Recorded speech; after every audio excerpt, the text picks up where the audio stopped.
नमस्कार, मी कीर्ती गायकवाड. स्वागत आहे आपलं आय न्यूज 28 मध्ये. चला तर मग जाणून घेऊयात महाराष्ट्रातल्या ताज्या घडामोडी. पेटलेल्या पिण्याचा पाण्याचा प्रश्नाचे रूपांतर आमरण उपोषणात.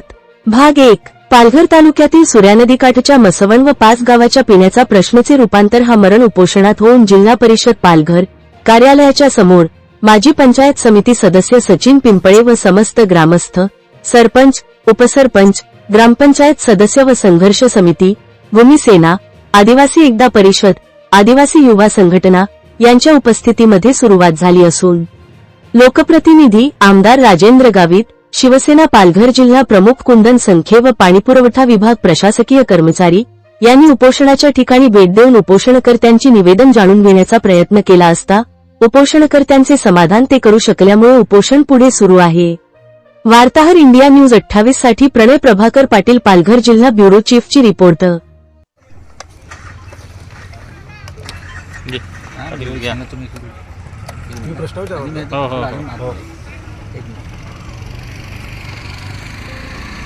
सर, नेमका काय मुद्दा घेऊन आपण उपोषणाला बसताय?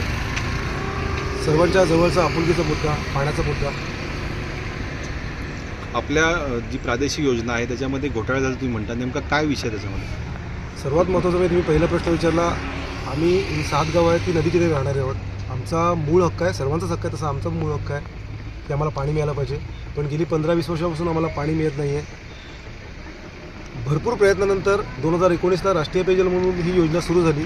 जवळजवळ 5.5 करोडचं अंदाजपत्रक होतं. 6/6/2019 त्याची वर्क ऑर्डर आली आणि 2021पर्यंत काम पूर्ण करायचं होतं. परंतु काही अडचणी आल्या. असं ठेकेदार आणि पाणीपुरवठा विभागाकडनं कळते, वन विभागाची परवानगी वगैरे. ती परवानगी मिळाल्यानंतर ठेकेदाराला एक 4 महिन्याची मुदतवाढ मिळाली. त्या मुदतवाढीमध्ये सुद्धा ठेकेदार काम करू शकला नाही. याच दरम्यान आदरणीय पंतप्रधान यांची महत्त्वाकांक्षी योजना आली, जलजीवन मिशन, हर घर नल हर घर जल. या योजनेतनं त्यांनी 2022ला एक 4.5 करोडचं नवीन त्याच्यामध्ये काम सुरू केलेलं आणि गोवाड्याचं 3.5 करोडचं वेगळं, त्याच योजनेतली गोवाडा. त्याची कार्यादेश वर्क ऑर्डर होती ती 2022ला आणि काम करण्याची पूर्ण तारीख होती 2023. 2023पर्यंत दोन्ही योजनेचे काम पूर्ण झाले नाही. याच दरम्यान राष्ट्रीय पेयजल ही योजना तिथे स्थगित करायची असे तत्कालीन सीओचे आदेश होते. परंतु बिलं बघितल्यावरती अनियमितता दिसते. 2023ला सुद्धा राष्ट्रीय पेयजलमधले बिलं काढलेले आहेत. असो, पुढील मुद्दा असा आहे की 2023पर्यंत कामं पूर्ण न झाल्यामुळे कार्यकारी अभियंत्यांनी 2024पर्यंत म्हणजे 20/3/2024पर्यंत 12 महिन्याची वाढीव मुदत दिली. परंतु वाढीव मुदत दिल्यानंतर त्यांनी कुठल्याही प्रकारचा बारचार्ट वगैरे त्यांच्याकडून घेतला नाही. बारचार्टनुसार ते काम केलेलं नाही आहे. त्याचं फलित काय झालं तर आज 2025 आलं तरी योजनेचं काम संपूर्णपणे अपूर्ण आहे. योजनेचे जे काम झालं आहे ते निकृष्ट दर्जाचं आहे. त्याच्यावरती ठेकेदारावरती अंकुश नाही आणि पाणीपुरवठा विभागाचं लक्ष नाही आहे. आज दिवसभर तुमच्याशी पाणीपुरवठा अधिकारी संपर्क साधला असेल, तुम्हाला काय आश्वासित केलं? सकाळपासून सर्व ग्रामीण भागातील लोक इकडे बसली होती बरीचशी उपोषणाला. सर्व नेते, कार्यकर्ते, सरपंच, उपसरपंच होते आणि संध्याकाळी 4:30-5 नंतर पाणीपुरवठा विभागाला थोडीशी जाग आली आणि पाणीपुरवठा विभागाचे कार्यकारी अभियंता म्हणा आणि त्यांच्याबरोबर त्यांची सहकारी टीम आली होती. परंतु समाधानकारक उत्तर दिलेलं नाही आहे. त्यांनी आत्ता आम्हाला असं म्हटलं गेलं वरवरती, असं आपण ओरली म्हणतो, लेखी म्हटलंच नाही, की 3 महिने अजून आम्हाला द्या. आता मला त्याच्यावर त्यांना उत्तर होतं की तुम्हाला अगोदर 6 महिने मिळाले होते, 6 वर्ष म्हणजे तुम्हाला मुदतवाढ मिळाली 1 वर्षाची, त्यानंतर 1 वर्षाला. ह्याच्या अगोदर आम्ही सर्वांनी जेव्हा पालकमंत्री आदरणीय रवींद्र चव्हाण साहेब होते त्यांनी जनता दरबार भरला होता 16 ऑगस्टला, तेव्हा एक पत्र दिलं होतं या योजनेसंदर्भात.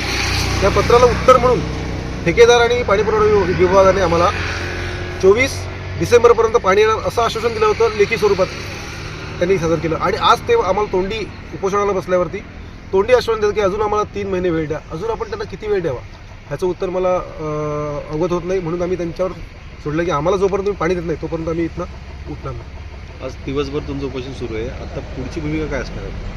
पुढची भूमिका हीच की आम्हाला जर तुम्ही म्हणता की आम्हाला 3 महिने हवे आहेत, ठेकेदाराने तुम्हाला 3 महिना मी देतो, परंतु आमचे जे ग्रामीण भागातील लोक आहेत त्यांना कुठून तरी पाण्याची व्यवस्था करा, शुद्ध पाण्याची. जे दोषी कॉन्ट्रॅक्टर आहेत, नियमाने दोषी आहेत असं कोण सांगत नाही आहे, नियमाने दोषी आहेत, त्या कॉन्ट्रॅक्टरवरती कारवाई झाली पाहिजे. आरे घुले यांच्यावरती. त्याचप्रमाणे आरे घुले यांनी मितेश पारेख या ब्लॅकलिस्टेड कॉन्ट्रॅक्टरला उपकंत्राट दिलं आणि तोच सर्व ठिकाणी कामं करताना दिसतोय आणि त्याच्यामुळेच ही योजना लेट होते, निकृष्ट होते. त्यामुळे नितेश पारेख आणि आरे घुले यांच्यावरती कारवाई झाली पाहिजे आणि ब्लॅकलिस्टेड नितेश पारेख याला सहकार्य करणारे पाणीपुरवठा विभागाचे जे अधिकारी असतील त्यांच्यावर शासकीय नियमानुसार कारवाई झाली पाहिजे, ही आमची मागणी. आपण ज्या कॉन्ट्रॅक्ट नावं घेतात ते कॉन्ट्रॅक्टर जिल्हाभरातल्या महत्त्वाच्या योजनांवर काम तेच करत दिसत आहे. त्यांना शासकीय यंत्रणासुद्धा हाताशी धरून हे करण्याचा आरोप होतोय. ह्याच्याबद्दल तुम्ही काय सांगा? जशी आपणास ही माहिती मिळाली आहे कुठल्या सूत्रांकडून, तशीच आम्हाला सुद्धा आमच्या काही लोकांकडून अशी कळते. म्हणजे जिल्ह्यामध्ये आम्ही जेव्हा आमच्या मित्रांना वगैरे भेटतो की महत्त्वाकांक्षी योजना जी आदरणीय पंतप्रधानांची की हर घर जल हर घर नल, आणि भेटलं पाहिजे कारण की आदरणीय पंतप्रधानांची योजना ही खरोखर उत्कृष्ट होती आणि त्यांनी माता भगिनींचा विचार करून ही योजना केली. आणि या सर्व अनियमिततेमुळे माझा तर आरोप आहे की आदरणीय पंतप्रधानांचा अपमान करतायत ते पाणीपुरवठा विभाग आणि कंत्राटदार. आता आपण त्या मुद्द्यावर येऊया. फक्त आमच्या मासवण व 6 गावांचा हा मुद्दा राहिलेला नाही आहे. तर असं कळतंय काही म्हणजे सर्व चर्चेनंतर की पूर्ण जिल्ह्यामध्ये या पाण्यामध्ये अनियमितता आहे आणि त्या जिल्ह्यामध्ये जेवढे कंत्राटदार आहेत हे सर्वच्या सर्व म्हणजे हे आरे गुले म्हणा किंवा असे बाहेरचे आणि हा मुद्दा येत नाही तरी पण ह्या सर्व कंत्राटदारांच्या मिलीभगतमुळे आणि त्याला पाणीपुरवठा विभागाचं असलेलं साथ, त्यामुळेच आमच्या पूर्ण पालघर जिल्ह्यातली जी जनता आहे ती पाण्यापासून वंचित आहे आणि नक्कीच सर्वांनी आंदोलन करून या कॉन्ट्रॅक्टर आणि या पाणीपुरवठा विभागावरती योग्य ती कारवाई करायला आहे. मगाशी आमदार येऊन गेले राजेंद्र गावित साहेब, काय आश्वासन मिळालं? गावित साहेब आले, आमच्या सर्व उपोषणकर्त्यांना भेटले, योग्य ती चर्चा केली. आश्वासन त्यांनी म्हटलं नाही. आश्वासन फक्त त्यांनी जे कार्यकारी अभियंता आले होते किंबहुना कार्यकर्त्या अभियंत्यांना त्यांनी फोन केल्यानंतरच ते आले आमच्याकडे भेटीसाठी, असं म्हणायला हरकत नाही.